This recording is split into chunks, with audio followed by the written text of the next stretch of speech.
Everybody, welcome everybody back to this is my 10,000 show. Not really, but you can 10,000 show.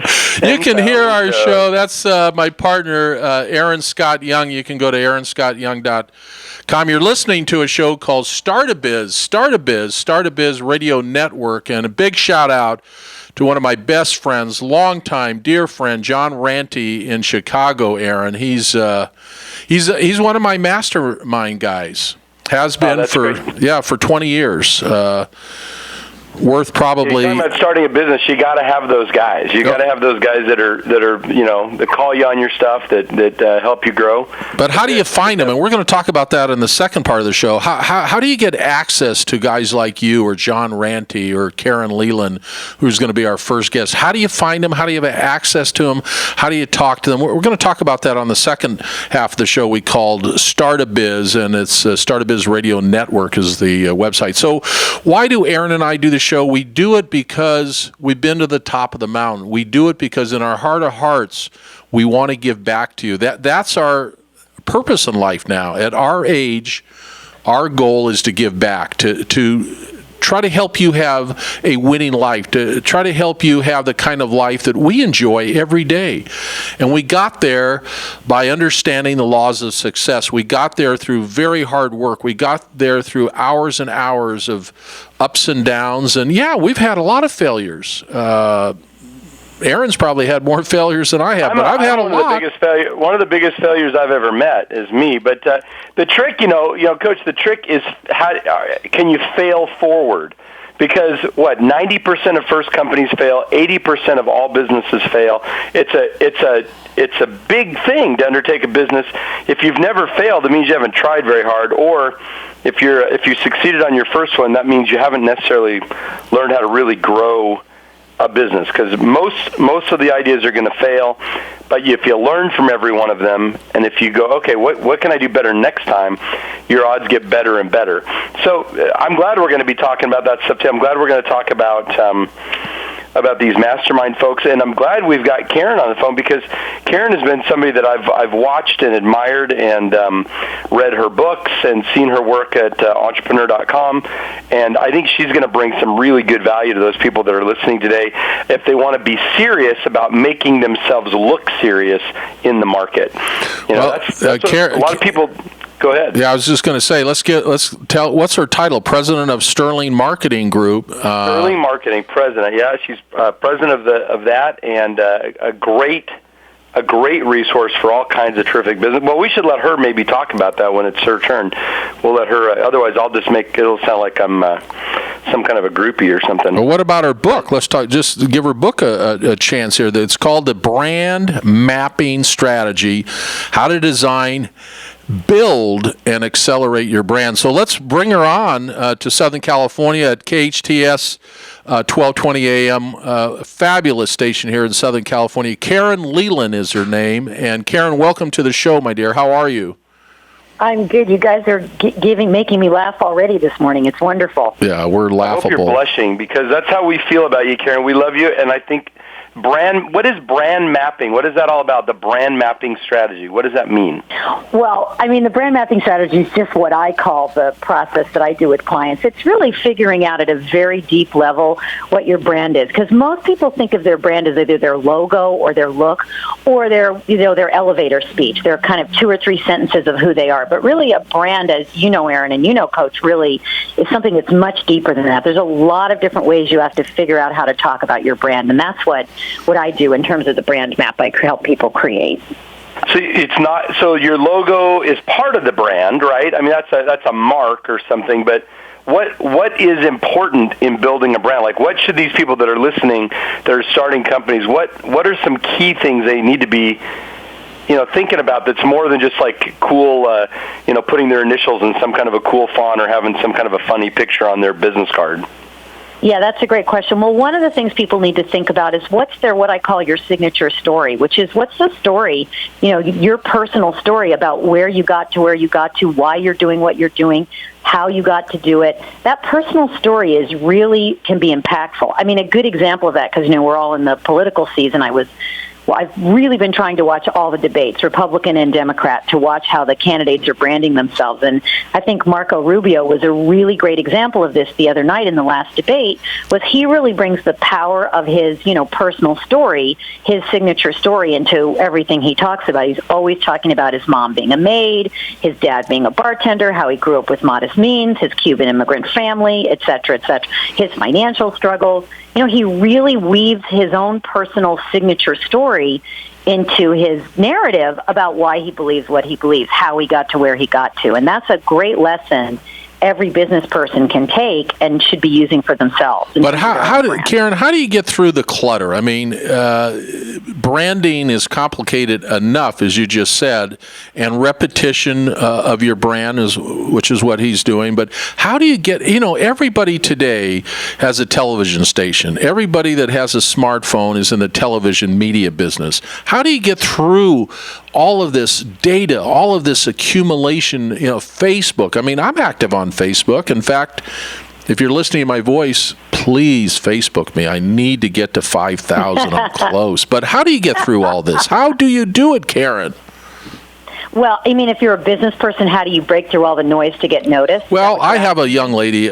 She doesn't want me to do a commercial for her, but at some point I will. She's a very successful insurance lady. She's been doing insurance since 1994. She wants to do a little bit more, a little bit better.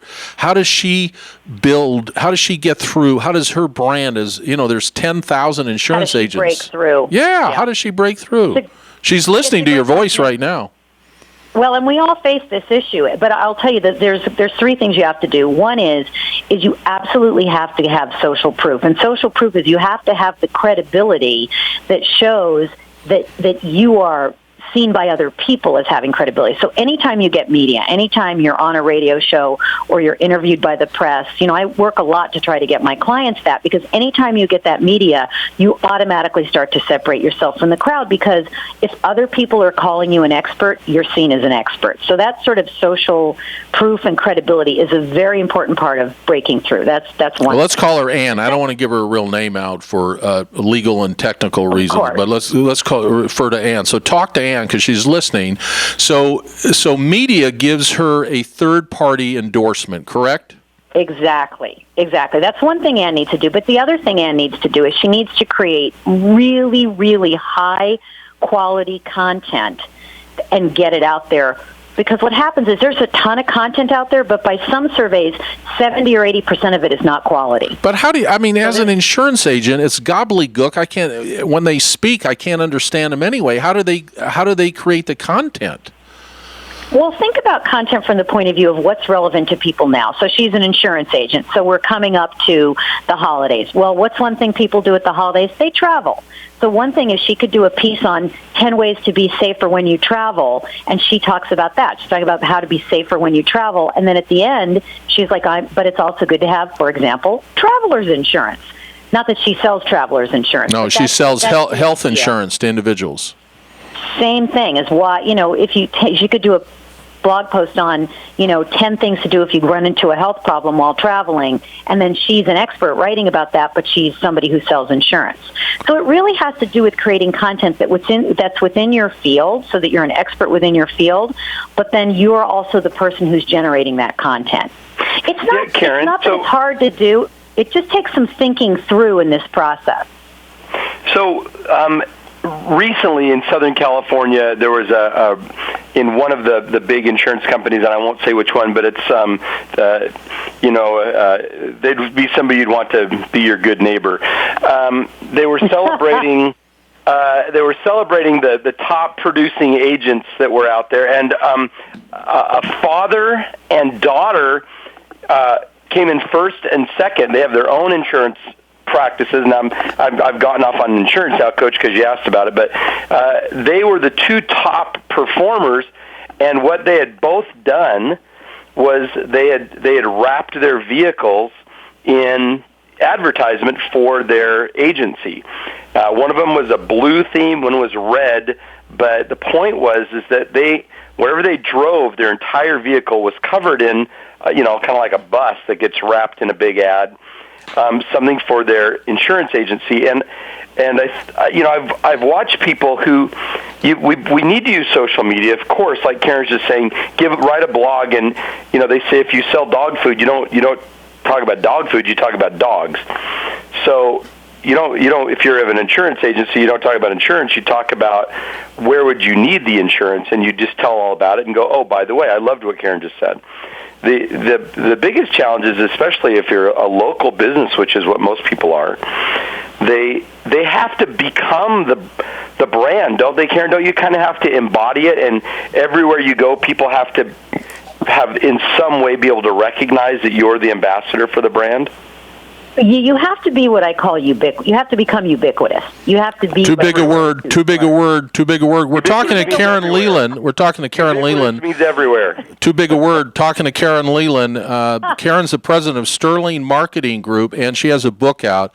Nobody's going to remember what the heck we're talking about, anybody, but people might remember your book. If you own a business, the book is called The Brand Mapping Strategy, and I actually like brand mapping strategy, how to design and build and accelerate your brand. So I have a 5th grade education. What does ubiquitous mean? What is it?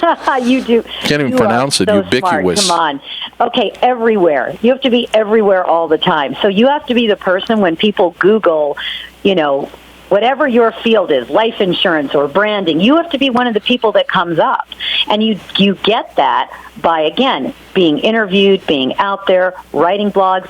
You do this all kinds of ways. Here's the problem, and Aaron really nailed it, which is that there's over 40 different strategies a small business could use to get their word out there, to build their brand. Unless you're Coca-Cola and you have all the time and all the money and all the resources in the world, you're not going to be doing all 40 strategies. You're going to have to pick 40 of these particular you're going to have to pick 3 or 4 of these particular tactics and employ those. The tactics that will work best for one business are not necessarily the ones that will work best for another. It has to do with what you like doing, what you're good at doing, where your audience is. I have a client who's selling a brand new high-end jewelry line, beautiful, one-of-a-kind custom jewelry pieces. They're not going to find their audience for that on Twitter. They're going to find their audience for that social media-wise on Pinterest. That's where they're going to find their audience, because it's 70%. You got to show the product. You got to show it. Exactly. You get to show the product. They're also going to find their audience by going to shows where those people come and they look for that. So that's going to be another great tactic for them. So part of it, writing a blog probably won't be that useful for them. So the idea here is that as a small business, you have to stop and figure out which of these tactics, online and offline, are going to be the best for you. And I think we live in this sort of fear of missing out. So everybody feels they have to be like, I've got to be on Twitter, I've got to be on Facebook, I've got to be advertising. Well, not necessarily. You don't have to do all those things. You just have to find the 2 or 3 that work the best for you, given your audience, given your talents, given your resources, given your brand, and work those really well. And if you get very well known everywhere in those areas for what you do, in other words, ubiquitous, then people can find you and you start to go to the top of the pyramid and become a thought or an industry leader in your area. You are impressive. Karen. You are very impressive. Her name is Karen Leland. Did you want to say something? I do. I know as we go into the break, Karen, so for the listeners who are out there who are wanting to start a business, start a biz, will they be able to find themselves in the brand mapping strategy? This is Entrepreneur Press, so it's for people who are starting businesses. Will they be able to find themselves when they get your book and start looking at those different strategies? Absolutely. Okay. That book is for personal branding, small business branding, and for executives. You are impressive. We're going to have you back. We have a cast, and I think Karen might qualify to be on our cast, Aaron. We're gonna have to have some extensive interviews. We will, but she sounds good. She's got a great sense of humor. Her name is Karen Leland. Can you find you on KarenLeland.com too? You can. Karen Leland, thank you, my dear. Thanks for coming to the show we call Start a Biz here in Southern California, and I know we'll have you back many, many times. I learned a lot just listening to you, and I think I know something, and I picked up something. I think what you said was very brilliant. Thank you. You need to go out and buy the book. I'll buy your book. I won't hesitate. Thank you. 2 minutes to buy her book. All right, the show is called Start a Biz, and she was delightful, Aaron, really. We're going to have her back. The bottom line line here on the show we call Start a Biz. Aaron and I, Aaron Scott Young, you can go to aaronscottyoung.com. In fact, if you need a brilliant speaker, if you're planning a trade show next year or some kind of event, hire me, and then if I don't show up, you can hire Aaron. But yeah, I'll be the understudy for you, Coach. aaronscottyoung.com. Yeah, Aaron. But let me say this, don't run your business without us. That's our theme for the show. Seriously, don't run your business without us. Here's another thing you don't want to do. Don't start a business without Laughlin USA. LaughlinUSA.com. This is a company that's going to provide the documents and the support that you need. If you're going to do a partnership, why go spend $2,000 for an attorney that's going to push a button? You can get a document from Laughlin USA for a couple, $300, maybe less. I don't know. How about a corporation? You're going to start a corporation? How about an LLC? They have all the documents that you need. They've been doing it for 44 years, over 100,000 clients over those period of time. Currently, there are over 44,000 clients. So a lot of happy people are doing business with Laughlin USA. Check them out, LaughlinUSA.com. Aaron and I are going to come back, and I think we'll open up the phone lines because I want to hear from you. I want to know if you're out there and you care about the show.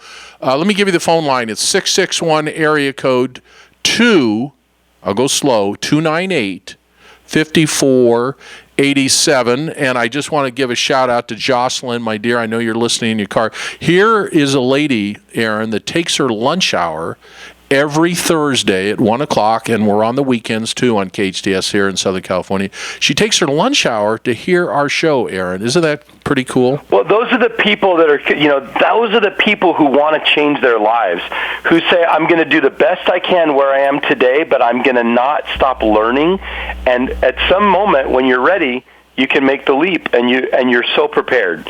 And so good for her. I couldn't be more proud of her. Those are the kind of people that we want to be talking to on this program. Yeah, amen. Well said. Absolutely. Good for her, Jocelyn. And so when we come back, Aaron Scott Young and I are going to be talking about how do you find the answers to your questions? How do you have access to the people that actually know? How do you climb your mountain without help? We're going to come right back on the show here in Southern California. Start a Biz Radio Network, but the show is called Start a Biz. We'll be right back. Don't you go anywhere.